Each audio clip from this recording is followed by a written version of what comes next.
des choses importantes à se dire. Je veux qu'on parle d'un sujet qui peut être un petit peu mitigé parfois. J'espère qu'on va être tous d'accord sur les propos. On va parler du travail ce matin. Parce que notre texte, là où on est rendu dans notre lecture, on est rendu dans Genèse 2, on parle de travail, puis je veux voir comment on peut comprendre ces textes-là. Donc, je me suis dit que ce sera le fun, peut-être, comme introduction, de regarder certains travaux qu'on peut retrouver dans le monde et qu'on ne voudrait surtout pas retrouver chez soi. Hein? Donc, mais le premier, je ne comprends pas c'est quoi la logique, là. Donc, l'homme est en train de... Il y a une inondation, il est en train de pelleter avec sa chaudière à l'autre bord de la clôture. Mais qu'est-ce qu'il pense que ça va faire, là? On ne comprend pas, hein? Des fois, on dit... Je sais pas, il n'a pas réfléchi, là. Celle-là, ben, on le voit, je ne sais pas si vous le voyez bien, là, mais je pense qu'il y a un problème d'angle. Hein? Il a mis 45 degrés pour l'armoire, puis peut-être 30 degrés pour le comptoir. Alors, tu fais faire ta cuisine, tu ne veux pas voir ça chez vous. Hein? Celle-là. Oui, mais qu'est-ce qu'il a pensé? Ça sert à quoi? Peut-être qu'il veut se mettre une petite rampe, là, je ne sais pas, mais en tout cas, c'est totalement illogique. Celle-là. Quand tu prends l'ascenseur, sois averti parce que tu vas arriver au plafond avant d'arriver en haut. Hein? Et là, boum, effectivement. Celle-là. Hey! Ben voyons donc. C'est un problème de conception. Ils n'ont pas mis la fenêtre à la bonne hauteur, je ne sais pas, mais... Celle-là, là, on va donner le bénéfice du doute. On va dire que c'est probablement pendant le COVID, puis ils ont mis comme ça pour pas que le monde s'assoie dessus. Mais, je ne sais pas, j'en doute. C'est possible que ce ne soit pas ça non plus, là. Mais personne n'a pas pensé 20 secondes avant de faire ça, là. Celle-là, le Gaston, là, je ne sais pas si un de tes employés a déjà fait ça, là, mais je pense qu'il n'est plus ton employé si c'est arrivé. Bon, ça me donne... Les couleurs de fil me disent que c'est probablement en Europe, là. Brun, vert, ça c'est plus les couleurs européennes, brun, bleu, vert. Mais qu'est-ce qu'il a pensé de passer le fil dans le béton alors qu'il passait des tuyaux justement pour passer ces fameux fils-là?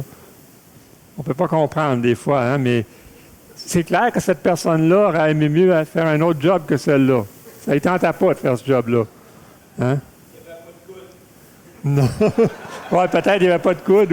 Moi, je pense que le fil était peut-être trop court, puis il a pris un raccourci. Regardez celle-là. Là. Mais l'enfant, là, tombe dans le trou, là. S'il va là, je ne sais pas c'est quoi l'idée. Puis celle-là, ça, c'est un panneau incendie, là. Ils ont mis tu ne peux plus ouvrir le panneau incendie. Il y a une rampe en avant, là. Il s'est donné du trouble, là. Tout plié, ces tuyaux-là. Il a fait une belle job. Il n'a pas réfléchi avant de la faire, c'est clair. C'est la même affaire. Je ne sais pas c'est quoi l'idée de mettre un mur en avant de l'escalier. En tout cas. Celle-là aussi. Bon, celle-là, probablement, qu'en passant, il n'a pas vu qu'il y avait une fourchette qui était restée sur l'asphalte, si on comprend ça. Lui, il a eu un moment d'inattention, j'imagine, hein, parce que je ne sais pas s'il voulait réparer sa voiture, mais ça ne vaut plus la peine, là, oublie ça. Tu n'as plus besoin de la réparer, la job est finie. Celle-là, là, expliquez-moi ça, quelqu'un, là.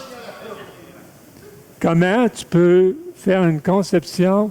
Écoutez, il y a de l'ouvrage là-dedans, là. Couler les balcons avec un trou pour passer le lampadaire. Hey, c'est des heures de travail. Il n'y a personne qui a pensé de soit s'organiser avec la municipalité. Je ne sais pas, l'architecte n'a pas fait sa job ou en tout cas, ils ne sont pas parlés à quelque part, c'est certain. Hein? Mais, comment? Non.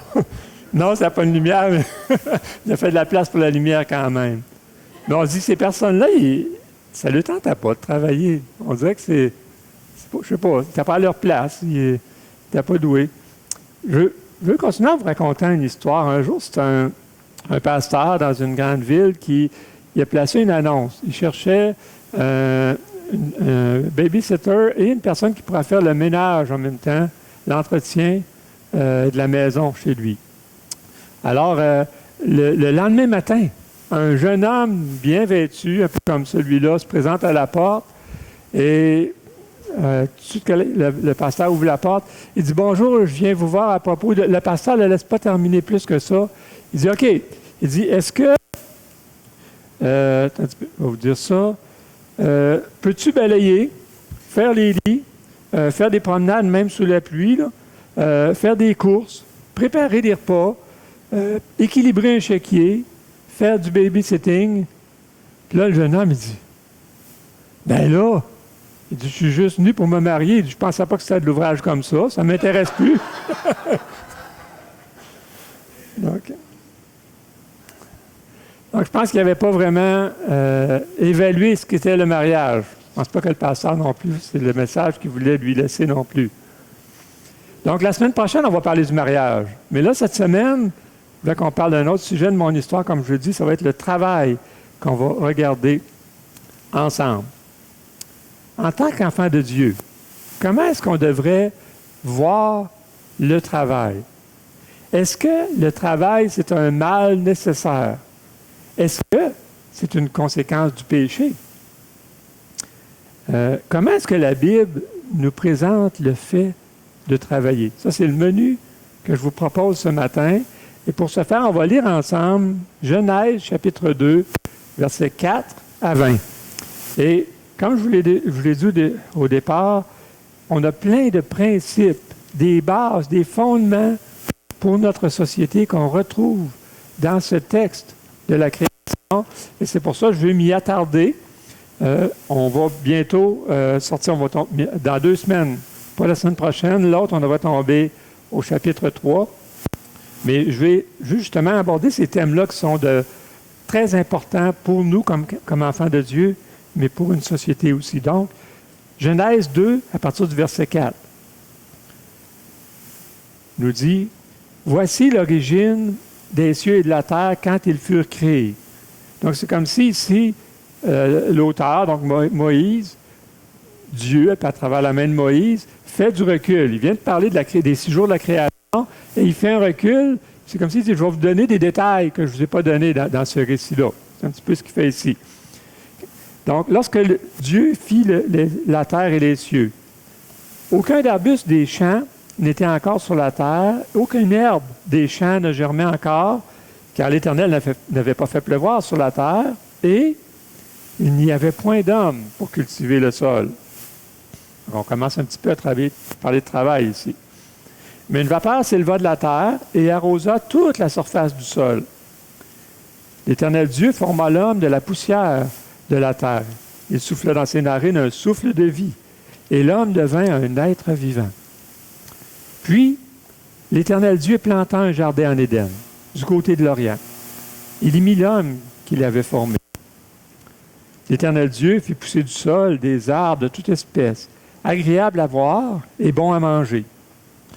Et l'arbre de la vie au milieu du jardin, et l'arbre de la connaissance du bien et du mal.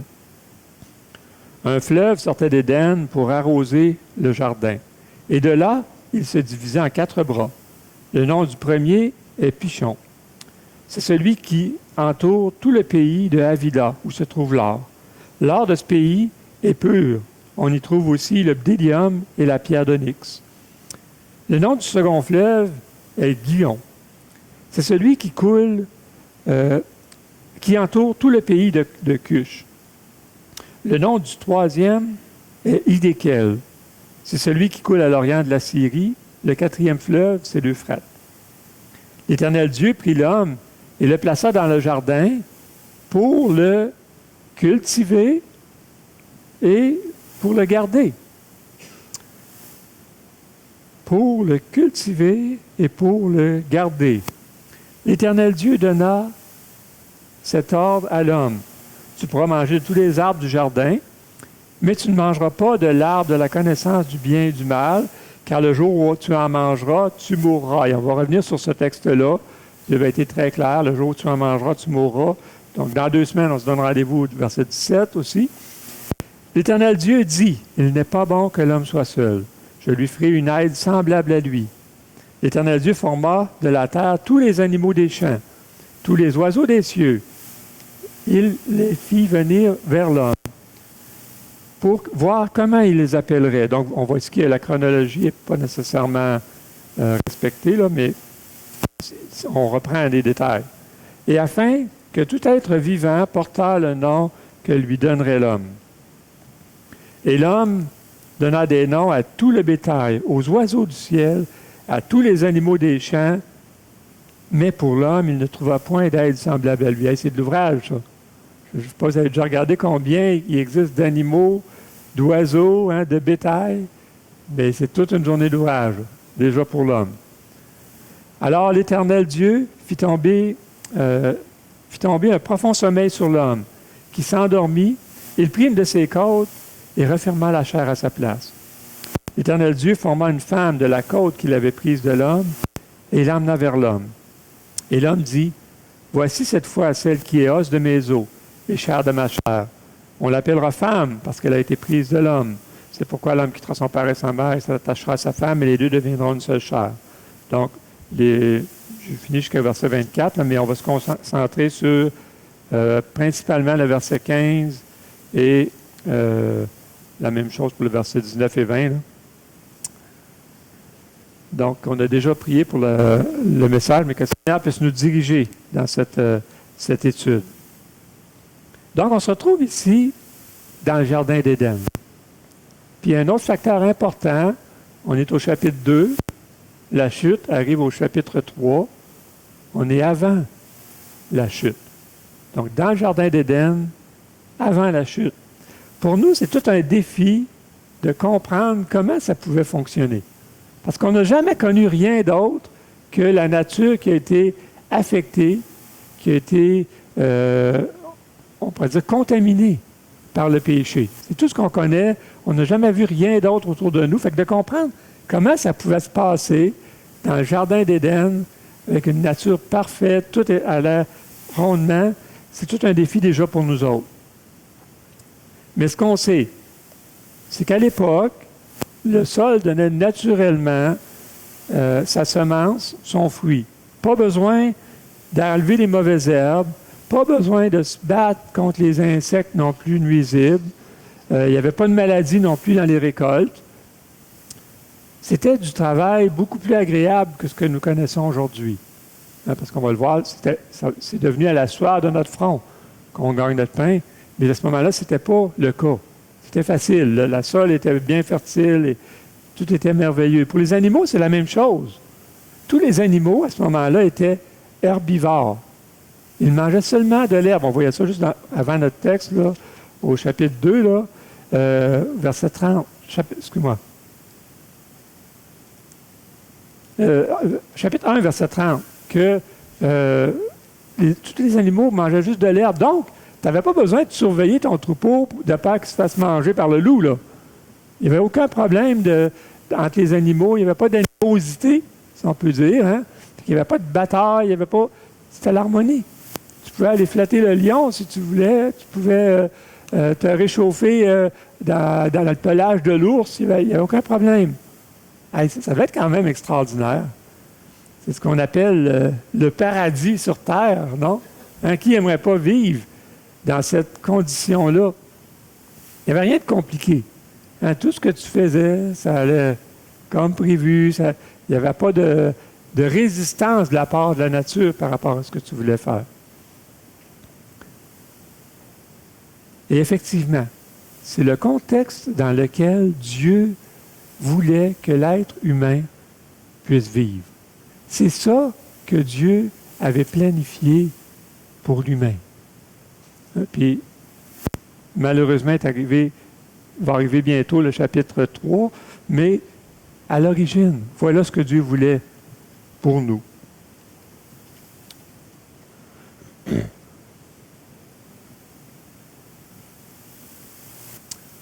Alors, quand Dieu dit qu'il a placé l'homme dans le jardin pour le cultiver et pour le garder, qu'est-ce que ça veut dire? Hein? Finalement, de ces deux termes, de cultiver et de garder, c'est du travail. C'est une forme de travail. quand Dieu a demandé de nommer tous les animaux, c'est aussi une forme de travail. Mais qu'est-ce que ça pouvait avoir l'air de garder puis de cultiver le sol quand tout est parfait? Ben, j'imagine que quand tu as des plants de fraises, tu veux les garder peut-être en rangée, hein, pour que ce soit facile. Tu ne sois pas obligé de piétiner les fraises pour aller chercher celle qui est au milieu.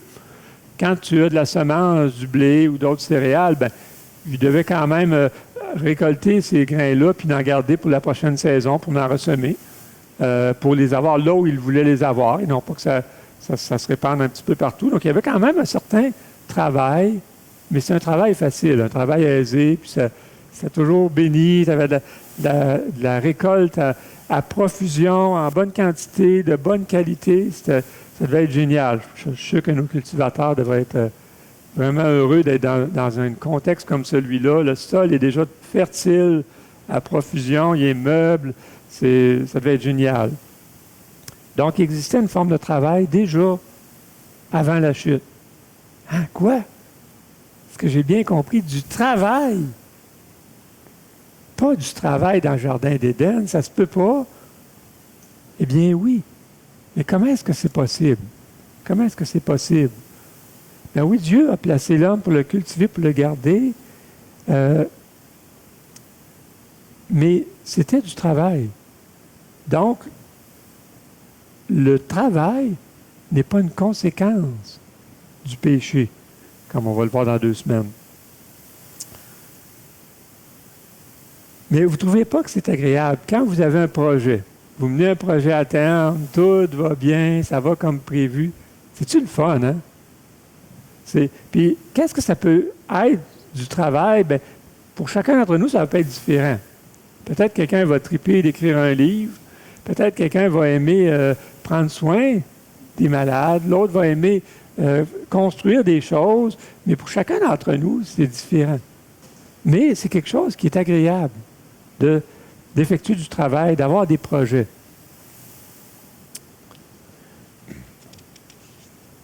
C'est un petit peu comme l'accouchement.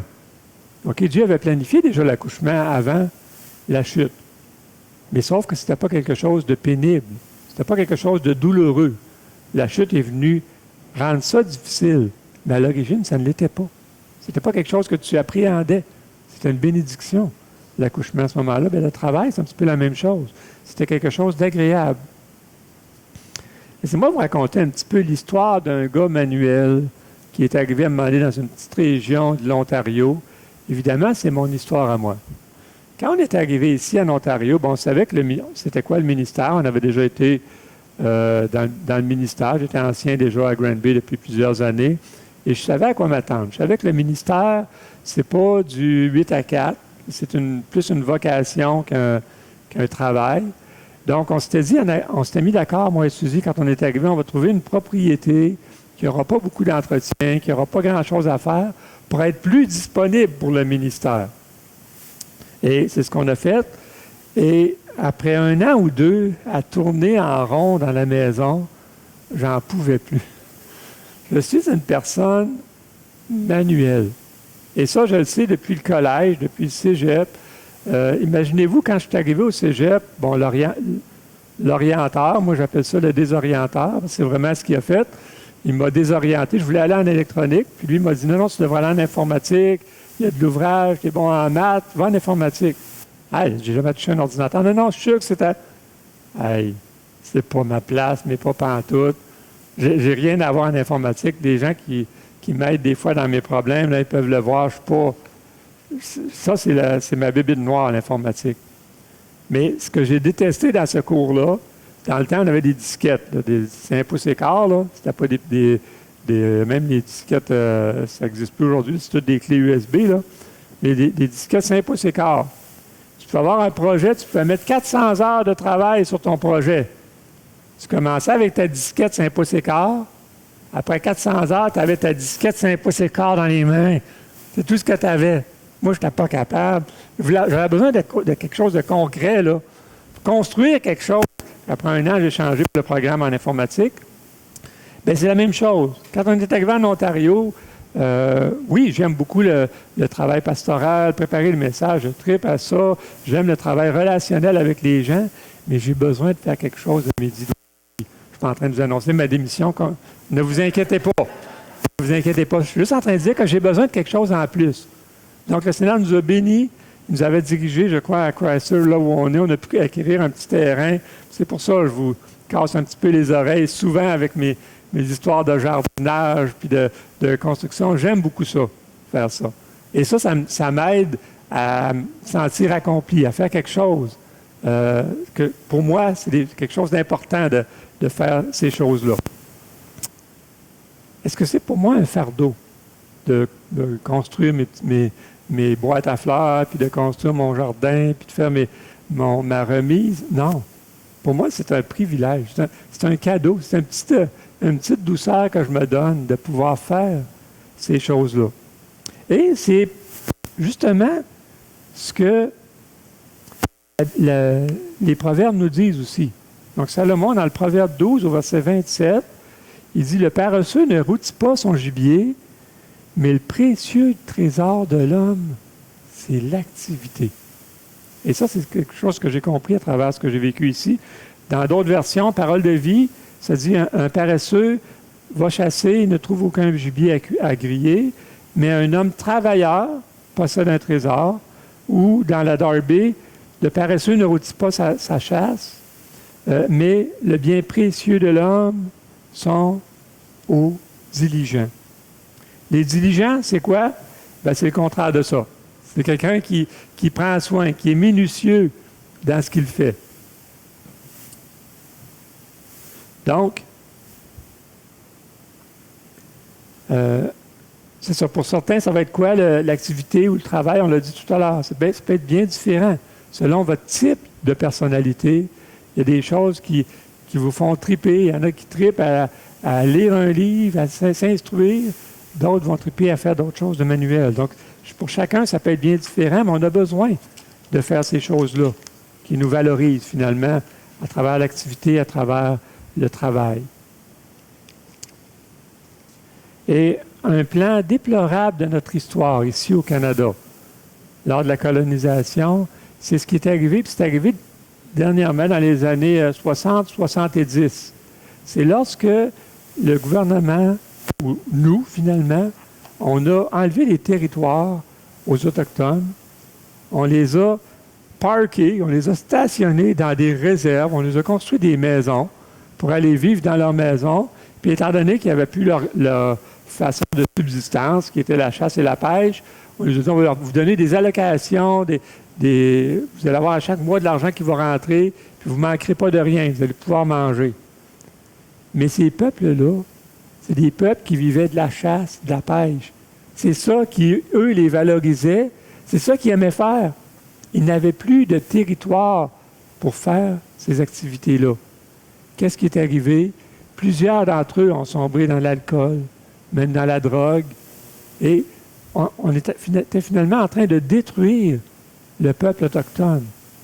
Pourquoi? Parce qu'on leur a enlevé cette activité-là dont ils avaient besoin, puis on les a parqués à rien faire. D'ailleurs, je ne sais pas, vous êtes déjà passé dans des réserves, mais moi, j'étais aberré de voir, on est passé il y a un mois dans une réserve en allant faire du camping, puis le nombre de cabanes. Puis avant ça, c'était des cabanes qui vendaient des cigarettes.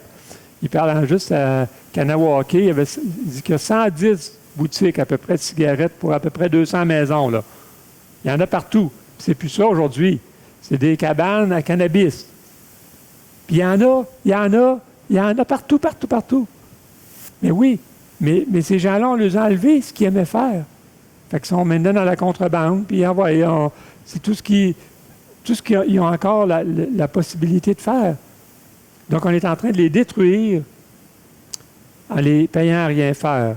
Je ne sais pas si pour ceux qui sont peut-être de mon âge, vous connaissez bien Félix Leclerc. Il y a une citation qui nous a dit, il dit, « La meilleure façon de tuer un homme, c'est de le payer à rien faire. » Peut-être certains vont dire, « Ouais, c'est bien humaniste comme pensée. » Mais non, je pense que Félix Leclerc, en observant l'être humain, est juste venu à la conclusion qu'on avait dans Proverbe 12-17. L'homme a besoin d'activité. L'homme, l'être humain, a besoin de travailler de ses mains. Sinon, tu es en train de le détruire.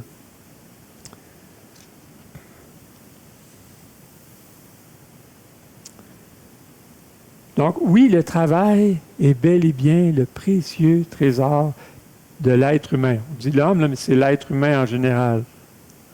C'est pourquoi le travail a été institué par Dieu bien avant la chute.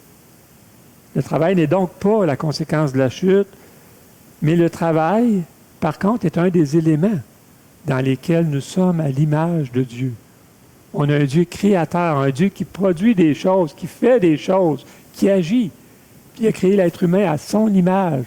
On a besoin de ça, nous aussi, comme être humain, parce qu'on est créé à l'image de Dieu, comme on l'a vu la semaine passée, je crois.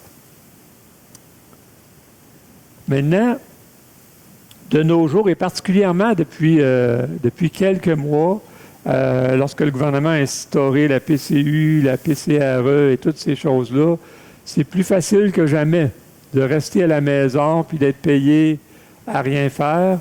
Ça a toujours été un petit peu là, mais là, on dirait que ça s'est amplifié dans les derniers temps. Même pour les personnes qui sont aptes à travailler, même si tous les endroits manquent de personnel, parlez-en à ceux qui ont les entreprises, on n'est plus capable de trouver de personnel pour travailler, mais on paye des milliers, des millions de personnes chez eux à rien faire. C'est totalement illogique. Mais est-ce que c'est correct? Est-ce que la Bible nous parle de cette situation-là? Est-ce que c'est bien, est-ce que c'est correct pour un enfant de Dieu de rester chez eux à rien faire quand il est capable de faire quelque chose?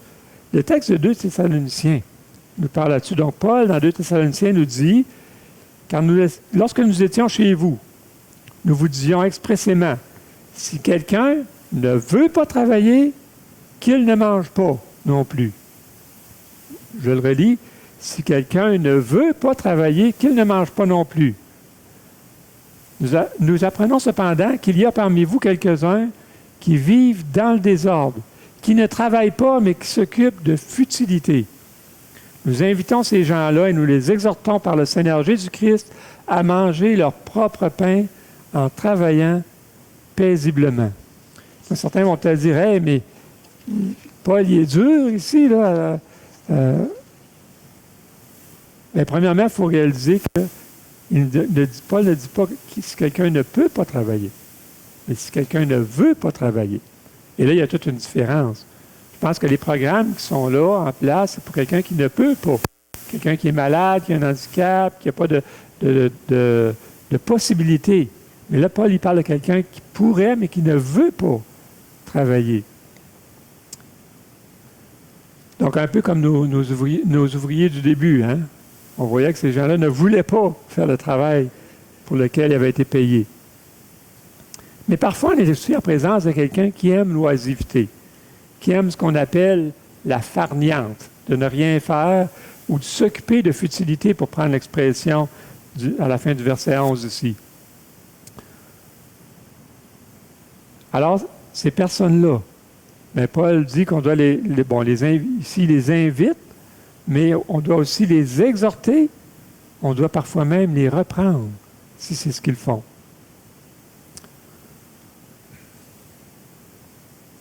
Maintenant, que dire de la retraite?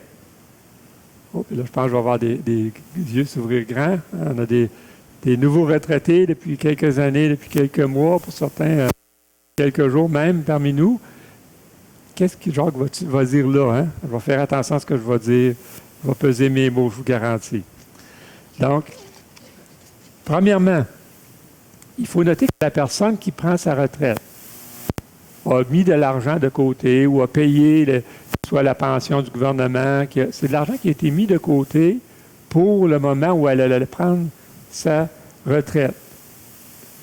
Donc, que ce soit la pension du gouvernement ou notre fonds de pension privé ou des REER ou quoi que ce soit, la personne a gagné cet argent-là en travaillant. c'est l'argent qui avait été mis de côté pour sa retraite.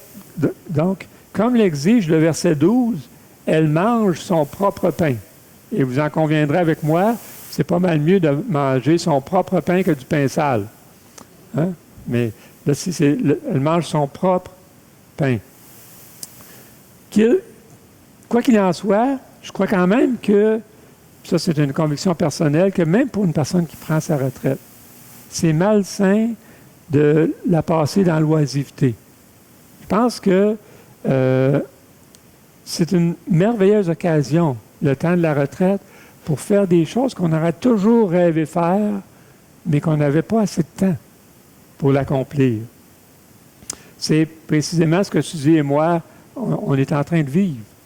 Je manquais de temps pour servir le Seigneur dans le ministère, puis justement, je voulais à ma retraite servir à temps plein, me consacrer au ministère. C'est ce que je peux faire. C'est ce que Suzy est en train de faire. Elle a toujours rêvé de faire des études plus poussées pour mieux servir dans l'Église. Suzy vient de s'inscrire à la maîtrise au collège à Cambridge, ici en Ontario.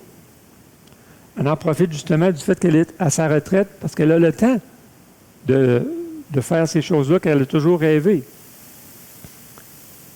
Dans mon jeune temps, puis pour la plupart d'entre nous, on entendait le fameux rêve, liberté 55. Hein?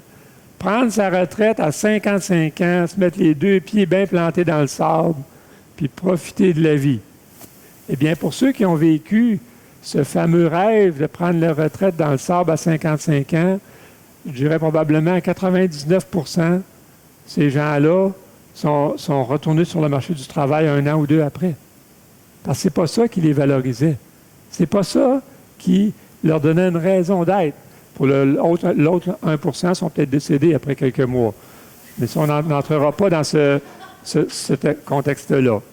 Donc, l'oisiveté, c'est ni gratifiant ni bon pour notre santé.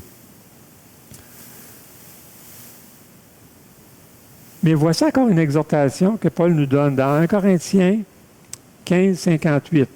Il dit ainsi, mes frères bien-aimés, soyez fermes, inébranlables, travaillant de mieux en mieux à l'œuvre du Seigneur, sachant que votre travail ne sera pas vain dans le Seigneur. C'est pourquoi si vous songez à prendre votre retraite, ou si vous l'avez déjà pris, moi je vous conseille de bien la planifier. Parce que toute votre vie, vous avez probablement accumulé pour votre fonds de pension. Mais maintenant que vous êtes devant votre retraite, vous avez du temps pour investir pour le royaume de Dieu, pour planifier votre fonds de pension éternelle. Donc, quoi de mieux que le temps de la retraite pour se consacrer au Seigneur, pour consacrer du temps au service du Seigneur encore plus.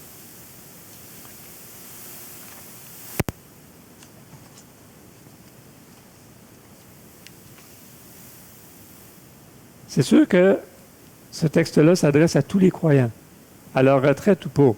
On est appelé à travailler de mieux en mieux à l'œuvre du Seigneur, de s'améliorer, d'être toujours plus efficace, mais toujours plus actif dans l'œuvre du Seigneur. Ce n'est pas juste pour les retraités, mais je pense que ça s'applique très bien dans ce contexte-là. Mais dans notre monde déchu, notre monde contaminé par le péché, il arrive aussi que le travail devienne un échappatoire, une façon de fuir certaines responsabilités que Dieu nous a confiées. Si certains se sauvent du travail, d'autres peuvent aussi se sauver dans le travail. Il y a un petit peu l'effet du balancier, puis dans notre monde, souvent, on a ce problème-là, on n'est pas capable d'être équilibré dans notre façon de gérer le travail. Et le signal d'alarme que je vous proposerai, c'est quand vous volez du temps qui ne vous appartient pas aux gens autour de vous. Si vous êtes en train de prendre le temps que vous auriez dû prendre avec votre enfant pour aller travailler, puis travailler encore, c'est du temps qui ne vous appartient pas à vous, qui appartenait à votre épouse, qui appartenait à vos enfants, puis vous leur volez ce temps-là. Si c'est ce que vous réalisez que vous êtes en train de faire, vous avez besoin d'ajuster votre agenda pour garder ce temps-là qui appartient déjà à votre famille pour eux. Puis la même chose pour le Seigneur. Si tu n'as pas le temps de prendre du temps avec Dieu, de t'arrêter, de prier, de lire les Écritures, si tu n'as pas le temps de servir Dieu avec les dons qu'il t'a donnés dans l'Église, ça sera peut-être le temps de réajuster ton agenda, réajuster ton emploi du temps pour prendre le temps. Pourquoi? Parce que le travail que tu accomplis pour le Seigneur, dans l'œuvre du Seigneur, ce ne sera pas vain. Tu es en train de t'accumuler ton fonds de pension spirituel pour le ciel. Comme Église, mais aussi comme individu, nous avons le mandat de participer à la propagation de l'Évangile. Ça, c'est un travail ardu, mais si on ne le fait pas, on manque au rôle que Dieu a confié à ses enfants aussi. Chacun a un rôle à jouer dans l'évangélisation. Ça peut être dans la prière. Donc, vous avez déjà une belle occasion le dimanche matin à 9h de venir prier, venir intercéder. Puis un des sujets principaux qu'on veut prier pour, c'est pour l'évangélisation, pour notre briller autour de nous, ici. Mais peut-être aussi en ouvrant la bouche. Dieu veut t'utiliser pour ouvrir la bouche, peut-être pour donner un traité, pour laisser traîner peut-être un petit traité dans les salles d'attente, de distribuer des portions des Écritures, le Nouveau Testament ou l'Évangile de Jean. Toi, tu connais comment Dieu t'a équipé. Toi, tu connais dans quel milieu Dieu t'a placé. Ta famille, à ton travail, ton voisinage, tes amis. Tu connais aussi tes capacités. Qu'est-ce que tu es capable de faire? Mais de pouvoir travailler à l'œuvre du Seigneur, c'est un privilège qui est réservé seulement à nous, frères et sœurs. Donc non, le travail n'est pas la conséquence du péché, mais c'est une bénédiction. Mais c'est aussi de respecter qui nous sommes. Comme être vivant, on a besoin de travailler ou d'avoir de l'activité. Dieu nous a créés avec ce besoin d'accomplissement. C'est dans notre nature. Puis si on ne le fait pas, on est en train de se détruire personnellement à petit feu. Donc oui, à travers ce contexte de Genèse Dieu a réellement dit qu'il a créé le travail et que le travail n'est pas la conséquence du péché. Enlevons-nous ça de la tête, ce n'est pas la conséquence du péché. Le travail, c'est une bénédiction qui vient de Dieu. Comme on va le voir dans 2 semaines, ce qui est une conséquence du péché, c'est le travail ardu à la sueur de notre front. Ça, c'est la conséquence, pas le travail en tant que tel. On va terminer par un mot de prière.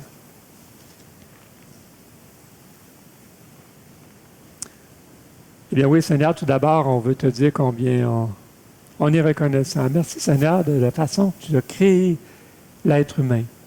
Merci parce qu'on n'est pas une créature oisive qui ne fait rien, Seigneur, mais tu nous as créés avec ce besoin d'avoir des projets, ce besoin d'accomplissement, ce besoin aussi d'œuvrer pour toi, d'œuvrer pour ton royaume, Seigneur. Ma prière, c'est que chacun d'entre nous puisse être trouvé veillant, mais vaillant aussi, en train d'œuvrer à ton œuvre, Seigneur. Utilise tes enfants ici dans l'Est de l'Ontario. Certainement, Seigneur, on ne veut pas non plus aller par nos propres forces. C'est pourquoi on voit l'importance de la prière, de s'appuyer sur toi, de s'appuyer sur la force que tu nous communiques par ton propre esprit, Seigneur. Gloire à ton nom, et c'est en Jésus-Christ qu'on veut te prier. Amen.